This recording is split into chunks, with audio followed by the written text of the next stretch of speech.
आज हम एक बहुत ही गहरे क्षण की बात कर रहे हैं। कुरुक्षेत्र का मैदान। जी। अर्जुन अपने रथ पर हैं, पर सामने दुश्मन नहीं, अपने ही लोग, गुरु, भाई, रिश्तेदार। बिल्कुल, एक बहुत बड़ा धर्म संकट। और इस उलझन में वो अपना गांडीव, अपना धनुष नीचे रख देते हैं। कहते हैं मैं नहीं लड़ूंगा। ये स्थिति किसी के भी रोंगटे खड़े कर सकती है। बिल्कुल। तो आज की हमारी ये जो गहन चर्चा है वो अर्जुन के इसी असमंजस पर और कैसे श्री कृष्ण ने सांख्य योग के जरिए उन्हें रास्ता दिखाया, इसी पर केंद्रित रहेगी। हाँ, और ये समझना जरूरी है कि अर्जुन का तर्क क्या था। वो कह रहे थे कि ऐसे राज का क्या फायदा जो अपनों के खून से मिले, इससे तो अच्छा है मैं खुद मर जाऊं। यहीं से वो संवाद शुरू होता है, गीता का वो प्रसिद्ध संवाद।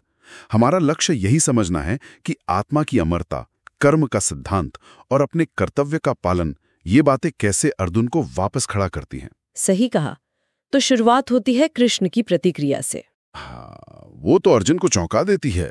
कृष्ण कहते हैं ये कमजोरी का समय नहीं है। फिर वो सीधे ज्ञान पर आते हैं। बिल्कुल, ज्ञान जो अर्जुन के दुख को, उनके मोह को मिटा सके। और वो शुरू करते हैं आत्मा के असली स्वरूप से, कि हम असल में हैं कौन। ये जानना सबसे जरूरी है शायद। जी, कृष्ण सबसे पहले यही कहते हैं कि देखो, शोक करना बेकार है। बेकार क्यों? क्योंकि आत्मा अमर है, वो कभी नहीं मरती। शरीर मरता है, आत्मा नहीं। अच्छा। जैसे हम पुराने कपड़े उतार कर नए पहन लेते हैं, आत्मा भी बस एक शरीर छोड़कर दूसरा ले लेती है। वो न जन्म लेती है न मरती है, वो हमेशा से है, हमेशा रहेगी, शाश्वत। तो ये जो दुख है ये शरीर के जाने का है, आत्मा का नहीं। बिल्कुल, आत्मा तो अविनाशी है। ये समझना ही मतलब दुख से निकलने का पहला कदम है। ये बात ही कितनी गहरी है कि हमारा जो असली स्वरूप है वो इस दिखने वाले शरीर से बिल्कुल परे है। हाँ, लेकिन फिर सवाल उठता है कर्म का।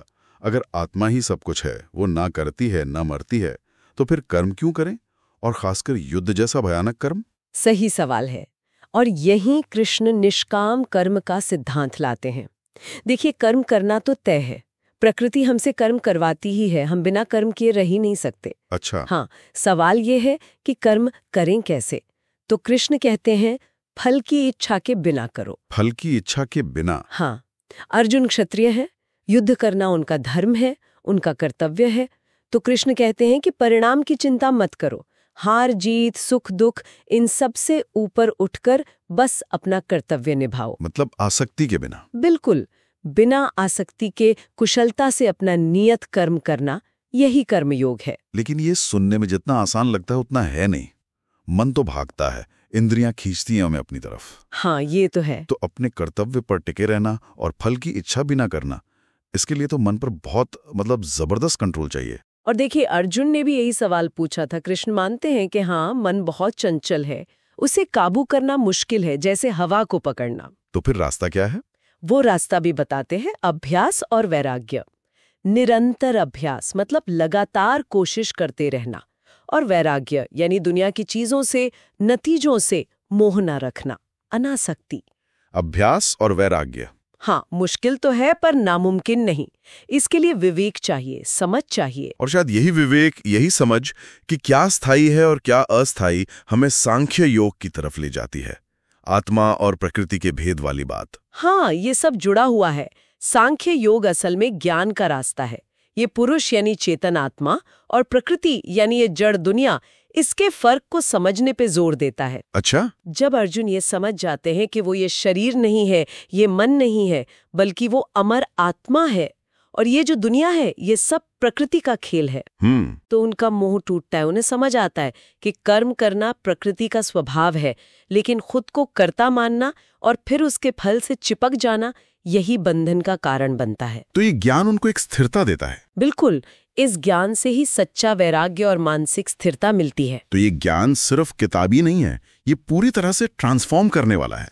इसने अर्जुन का भ्रम तोड़ा, उनका मोह भंग किया और उन्हें वापस उनके कर्तव्य के रास्ते पर लौटा दिया। सही कहा। तो अगर हम इस पूरी बातचीत का सार देखें, पहली बात, आत्मा अमर है, शरीर आता जाता है। जी हाँ। दूसरी, कर्म करना जरूरी है पर फल की चिंता किए बिना, मतलब निष्काम भाव से। बिल्कुल। तीसरी, मन और इंद्रियों को वश में करना अभ्यास और वैराग्य से संभव है। हाँ। और इन सब के केंद्र में है आत्मा और प्रकृति के इस भेद को समझना जो सांख्य योग सिखाता है। आपने बिल्कुल सही सार निकाला। और ये ज्ञान सिर्फ पुराने समय की बात नहीं है। भगवद गीता का ये हिस्सा आज भी उतना ही प्रासंगिक है। हाँ, ये तो है। और ये सिर्फ हमें पुराने ग्रंथों में ही नहीं मिलता। जैसा कि जिक्र आया था, आजकल YouTube जैसे नए प्लेटफॉर्म पर भी कई विद्वान इसकी बहुत सहज तरीके से व्याख्या कर रहे हैं।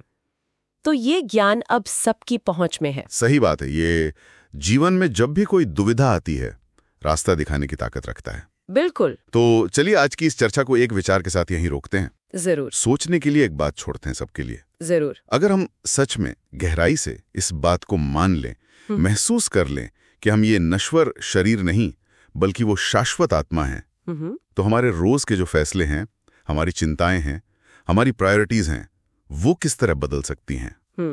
ये सोचने वाली बात है। इस पर जरूर सोचिएगा।